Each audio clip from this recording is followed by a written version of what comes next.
Di sebuah kota kecil, terjadi kejadian yang mengejutkan. Seorang polisi, tanpa mengetahui siapa yang ia hadapi, bertindak semena-mena terhadap seorang pemilik warung makan yang ternyata adalah anggota Kopassus. Apa yang terjadi setelah itu? Bagaimana nasib polisi yang melakukan tindakan gegabah ini? Assalamualaikum warahmatullahi wabarakatuh. Sahabat Langkah Kisah, sebelum kita mulai cerita ini, mari kita bersama-sama mengucapkan sholawat kepada baginda Rasulullah.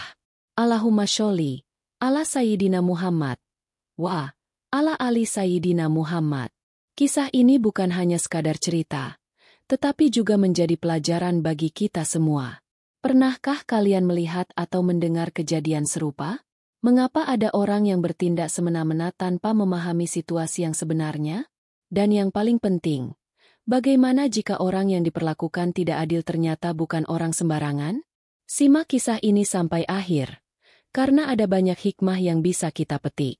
Sekarang, mari kita mulai ceritanya.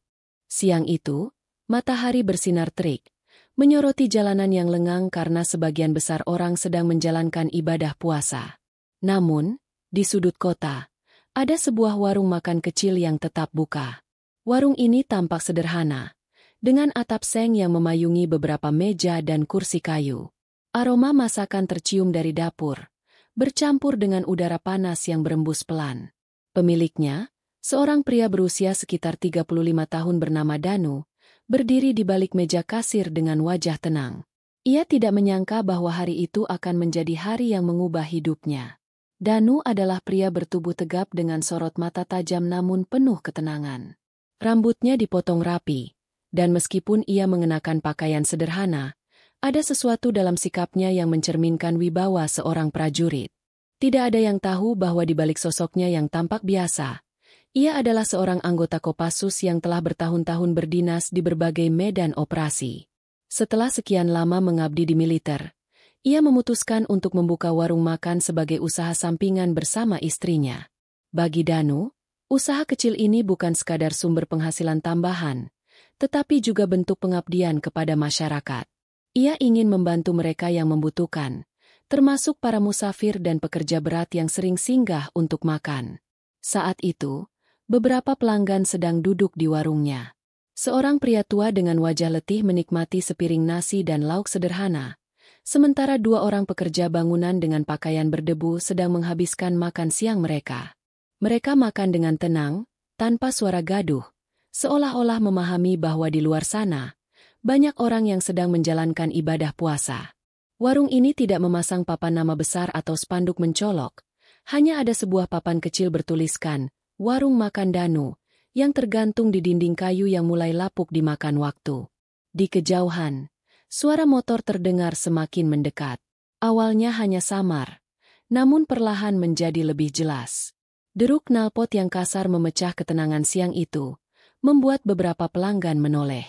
Beberapa detik kemudian, 4 motor patroli berhenti di depan warung. 4 pria berseragam polisi turun dari motor mereka. Salah satu dari mereka, seorang pria bertubuh besar dengan wajah angkuh, berjalan paling depan dengan langkah cepat. Tangannya mengepal, matanya menyapu sekeliling warung dengan ekspresi penuh ketidaksenangan. Tanpa aba-aba, pria itu langsung menggebrak meja terdekat, membuat gelas dan piring bergetar. Suara dentingan piring pecah terdengar, memecah keheningan warung. Pelanggan yang sedang makan terkejut. Beberapa dari mereka buru-buru menelan makanan mereka dan meletakkan sendok dengan tangan gemetar. Seorang pekerja bangunan bahkan hampir tersedak karena kaget. Wajahnya memucat. Matanya menatap polisi yang berdiri dengan dada membusung seolah-olah ingin menunjukkan kekuasaan. Apa-apaan ini? Suara pria itu menggelegar, memantul di antara dinding kayu warung yang sederhana. Berani-beraninya kalian buka warung di siang bolong saat bulan puasa. Suasana yang tadinya tenang mendadak berubah menjadi mencekam. Suara gebrakan meja itu membuat semua yang ada di warung menjadi tegang. Bahkan suara sendok yang tadi beradu dengan piring pun kini terhenti. Hanya ada kesunyian yang berat, sesekali diselingi oleh suara napas tertahan dari pelanggan yang ketakutan. Wajah-wajah mereka menunjukkan kecemasan, tetapi tidak ada yang berani bersuara. Mereka tahu bahwa melawan aparat bisa berujung masalah panjang. Di depan warung, Bribka Suryo, polisi bertubuh besar yang baru saja menggebrak meja, berdiri dengan tangan bertolak pinggang.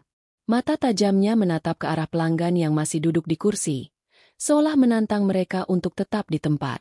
Ketiga rekannya berdiri di belakangnya, tampak siap jika keadaan berubah menjadi lebih panas. Danu, yang sejak tadi berada di dalam dapur, keluar setelah mendengar kegaduhan itu.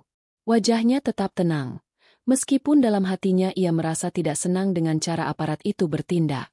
Dengan langkah mantap, ia berjalan mendekat, menyapu pandangan ke arah meja yang digebrak barusan.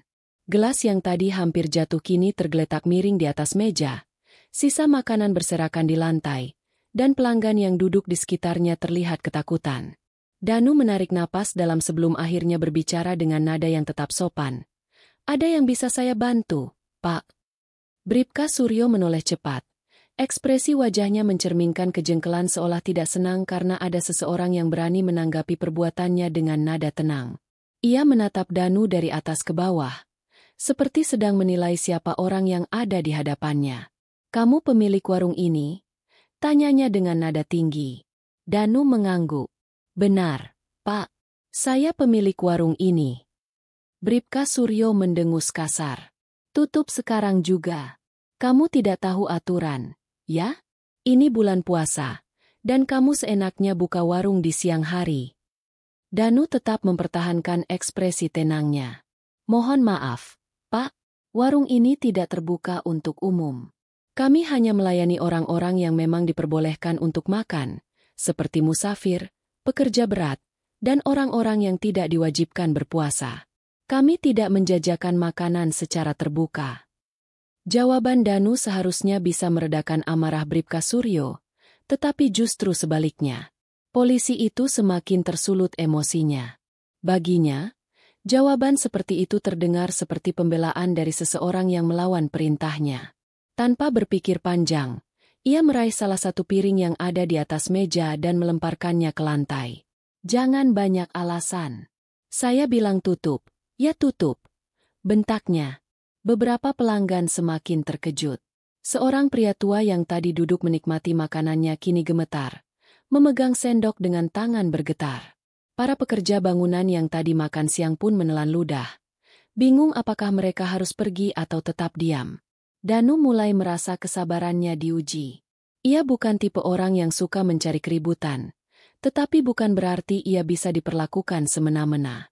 Dengan suara yang masih tenang, ia kembali menjawab, "Mohon maaf, Pak.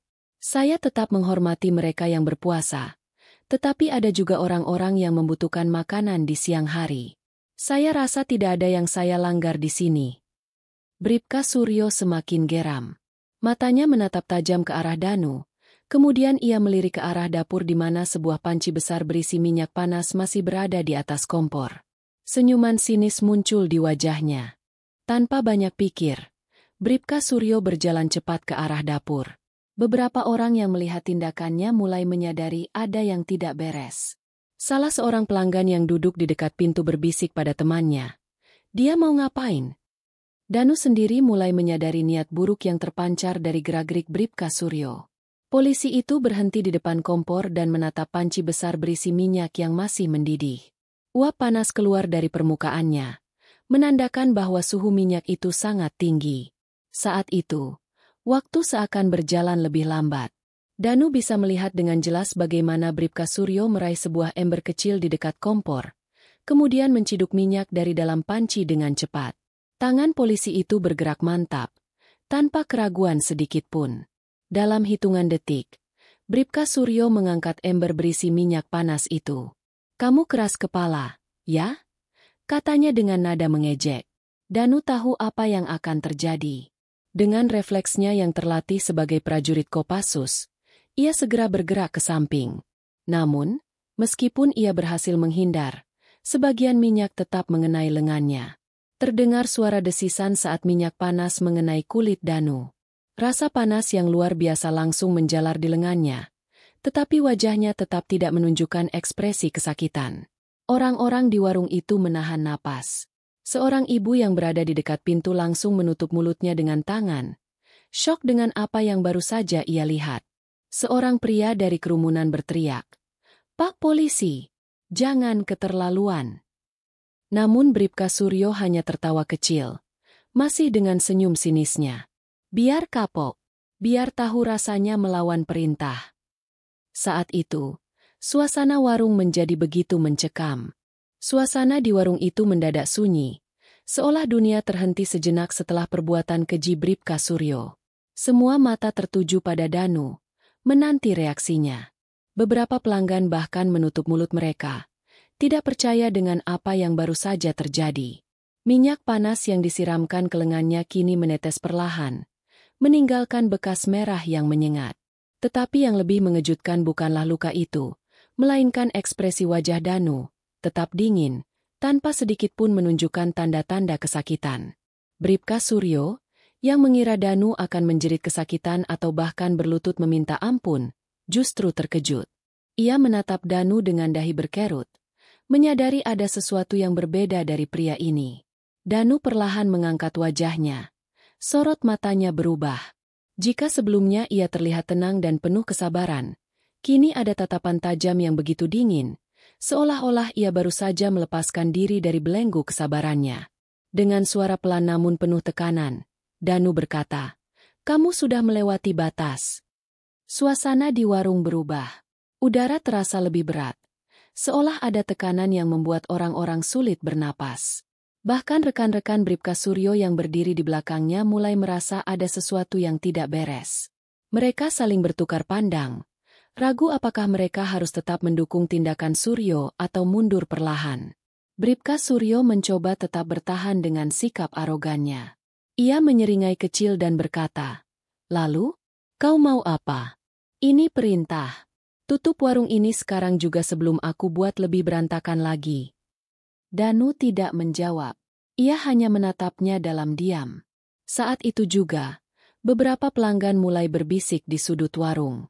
Salah seorang pria tua dengan suara gemetar berkata, "Kita harus pergi. Ini bukan masalah biasa." Tetapi seorang pekerja bangunan, yang sejak tadi hanya diam, tiba-tiba bersuara, "Pak Danu, tolong beri kami izin untuk bertindak. Kami tidak terima perlakuan seperti ini." Danu mengangkat tangannya, memberi isyarat agar mereka tetap diam. Tatapannya masih terfokus pada Bribka Suryo. Dalam hitungan detik, Danu bergerak cepat. Bribka Suryo tidak punya waktu untuk bereaksi. Sebelum ia bisa mengeluarkan kata-kata lagi, Danu sudah berada di depannya. Dengan gerakan yang begitu cepat, ia meraih pergelangan tangan Suryo, memutarnya ke belakang dengan tekanan yang kuat. Bribka Suryo menjerit kesakitan. Wajahnya yang semula angkuh kini berubah menjadi pucat. Ia mencoba melawan, tetapi sia-sia. Danu bukan orang biasa.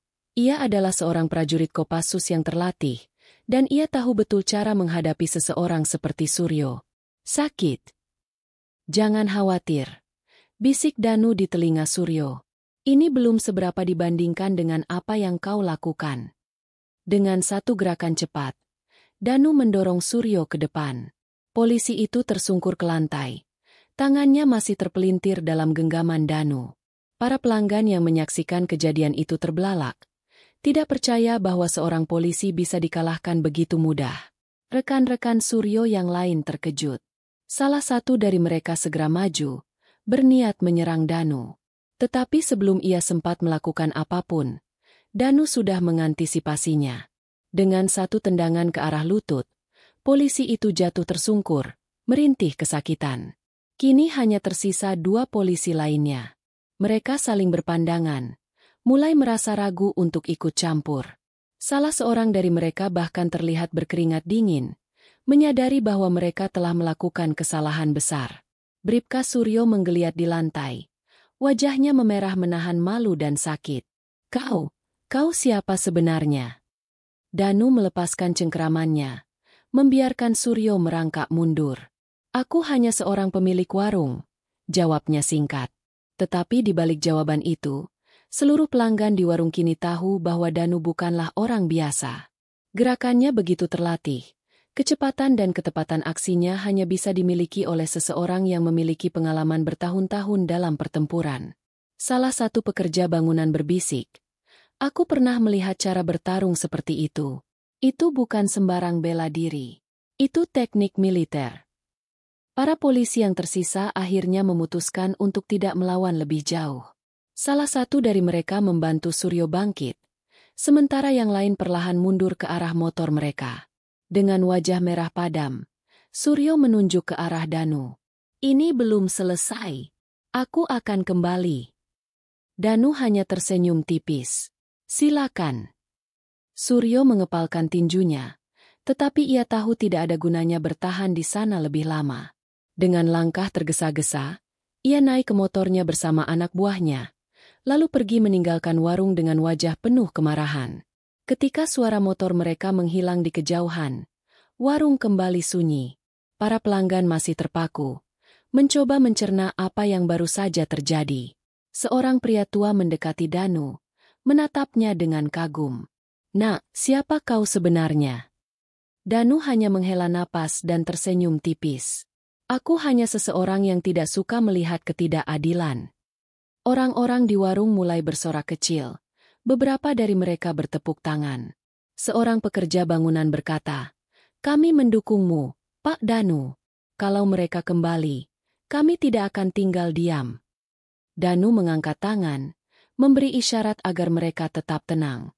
"Ini belum selesai. Aku yakin mereka akan kembali dengan lebih banyak orang. Kita harus bersiap."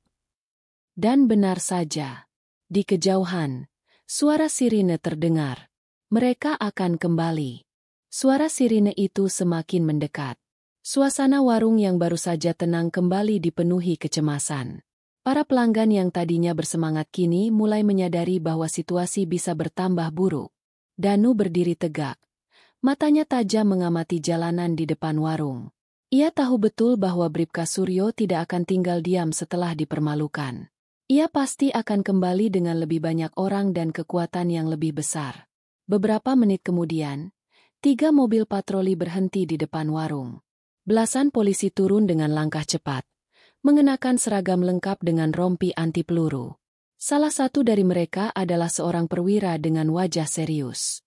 Bribka Suryo, yang masih terlihat marah dan malu, menunjuk ke arah Danu sambil berteriak. "Dia yang menyerang saya, Pak. Dia harus ditangkap." Perwira itu menatap Danu dengan penuh selidik. "Apa benar Anda telah melakukan tindakan kekerasan terhadap petugas?" Danu tetap tenang. Ia melipat kedua tangannya di dada dan menjawab dengan suara mantap. "Saya hanya membela diri dan warung saya dari tindakan sewenang-wenang." Para pelanggan mulai berbisik di sudut warung. Beberapa dari mereka tampak geram dengan tuduhan yang dilontarkan polisi. Seorang pekerja bangunan akhirnya bersuara, "Pak Polisi, kami semua di sini melihat kejadian sebenarnya. Justru Bribka Suryo yang lebih dulu berbuat kasar." Polisi lain mulai ragu. Beberapa dari mereka melirik satu sama lain, menyadari bahwa situasi ini bukanlah sekadar perlawanan terhadap petugas. Ada sesuatu yang lebih besar dari itu. Namun, Bribka Suryo tidak peduli. Ia melangkah maju dengan wajah penuh amarah. "Apapun alasannya, dia tetap menyerang saya. Tangkap dia sekarang juga." Perwira itu menghela napas panjang, kemudian menatap Danu. "Pak, kami harus membawa Anda untuk dimintai keterangan di kantor." Danu menatapnya dalam diam. Ia tahu bahwa ini bukan sekadar dimintai keterangan. Jika ia pergi tanpa perlawanan, mereka bisa saja menyiksanya atau bahkan merekayasa kasus untuk menjebloskannya ke penjara. Namun sebelum Danu sempat merespons, seorang pria parubaya tiba-tiba melangkah masuk ke warung. Semua mata langsung tertuju padanya. Pria itu mengenakan seragam militer dengan tanda pangkat yang jelas. Seorang perwira tinggi TNI. Wajahnya dingin dan penuh wibawa. Sorot matanya tajam menatap Bribka Suryo dan perwira polisi di hadapannya. Bribka Suryo yang tadinya begitu bersemangat tiba-tiba menegang. Keringat dingin mulai membasahi pelipisnya. Di dungeon, orang-orang di warung pun terkejut. Mereka tidak menyangka bahwa pria ini adalah seorang jenderal. Danjen Kopassus, Brigjen Arya, melangkah perlahan, memandangi seluruh ruangan sebelum akhirnya berhenti di depan Danu. Dengan suara yang penuh wibawa, ia berkata, "Danu, kau baik-baik saja?" Para polisi semakin tegang. Beberapa dari mereka mulai menyadari bahwa mereka telah melakukan kesalahan besar. Danu tersenyum tipis. "Saya baik-baik saja, Jenderal." Brigjen Arya mengangguk, lalu menoleh ke arah perwira polisi. "Siapa yang bertanggung jawab atas kejadian ini?" Perwira itu tanpa ragu-ragu sebelum akhirnya menjawab. "Saya, Pak Jenderal." Brigjen Arya menyipitkan mata. "Apa Anda tahu siapa Danu?" Perwira polisi itu menelan ludah. Ia melirik Danu sejenak sebelum akhirnya menggeleng. Jenderal Arya menghela napas, lalu berkata dengan suara yang terdengar sangat tegas. "Danu adalah mantan anggota Kopassus. Bukan sembarang anggota, tetapi salah satu yang terbaik. Dia telah mengabdikan dirinya kepada negara dalam misi-misi yang tidak bisa kalian bayangkan. Dan sekarang kalian datang ke warungnya, menyerangnya, dan mencoba menangkapnya atas tuduhan yang tidak jelas." Kata-kata itu membuat suasana semakin mencekam. Bribka Suryo kini tampak benar-benar ketakutan. "Pak Jenderal, saya tidak tahu kalau dia." "Ketidaktahuanmu bukan alasan," potong Brigjen Arya. "Apalagi kau sudah melakukan tindakan kekerasan dengan menyiramkan minyak panas kepada seorang warga sipil. Itu bukan hanya penyalahgunaan wewenang, tetapi juga tindak pidana." Bribka Suryo kini benar-benar tak bisa berkata-kata. Brigjen Arya menoleh ke arah perwira polisi. "Saya ingin laporan lengkap mengenai kejadian ini, dan saya ingin Bribka Suryo diperiksa oleh Propam." Perwira itu mengangguk cepat. "Baik, Pak Jenderal." Beberapa polisi segera bergerak. 2 orang di antaranya menghampiri Bribka Suryo dan memasang borgol di tangannya. "Tunggu, saya hanya..." "Kau sudah cukup berbicara," kata Brigjen Arya dingin. "Kita lihat apa hasil penyelidikan nanti." Bribka Suryo hanya bisa pasrah. Ia ditarik ke dalam mobil patroli, sementara wajahnya menunjukkan rasa malu yang mendalam. Danu menghela napas pelan. Ia menoleh ke arah Brigjen Arya dan berkata, "Terima kasih, Jenderal." Brigjen Arya menepuk bahunya. "Kau sudah banyak berkorban untuk negeri ini, Danu. Tidak seharusnya kau diperlakukan seperti ini." Danu hanya tersenyum tipis. Ia tahu bahwa meskipun masalah ini sudah selesai, ketidakadilan di luar sana masih terus ada. Para pelanggan yang masih berada di warung akhirnya bersorak. Mereka merasa lega dan bangga bahwa keadilan akhirnya ditegakkan. Salah seorang pekerja bangunan mendekati Danu dan berkata, "Pak Danu, kami selalu mendukung Anda." Danu tersenyum. "Terima kasih. Mari kita lanjutkan hidup seperti biasa. Warung ini tetap buka untuk mereka yang membutuhkan." Brigjen Arya tersenyum bangga. Itulah prajurit sejati. Sementara matahari mulai condong ke barat, suasana di warung kembali tenang. Orang-orang mulai kembali ke aktivitas mereka, dan Danu kembali ke dapur untuk melanjutkan pekerjaannya. Namun jauh di dalam hatinya, ia tahu bahwa ini bukanlah akhir dari segalanya. Karena di luar sana, masih banyak ketidakadilan yang harus diperangi. Sahabat Langkah Kisah, dari cerita ini kita bisa belajar bahwa kekuasaan tanpa kebijaksanaan hanya akan membawa kehancuran. Tidak semua yang terlihat lemah itu benar-benar lemah. Dan yang paling penting, hukum harus ditegakkan dengan adil, bukan dengan arogan. Jangan lupa untuk menekan tombol subscribe, aktifkan lonceng notifikasi, dan bagikan kisah ini ke teman-teman kalian. Mari kita tutup dengan sholawat. Allahumma sholli ala Sayyidina Muhammad wa ala ali Sayyidina Muhammad. Sampai jumpa di kisah berikutnya.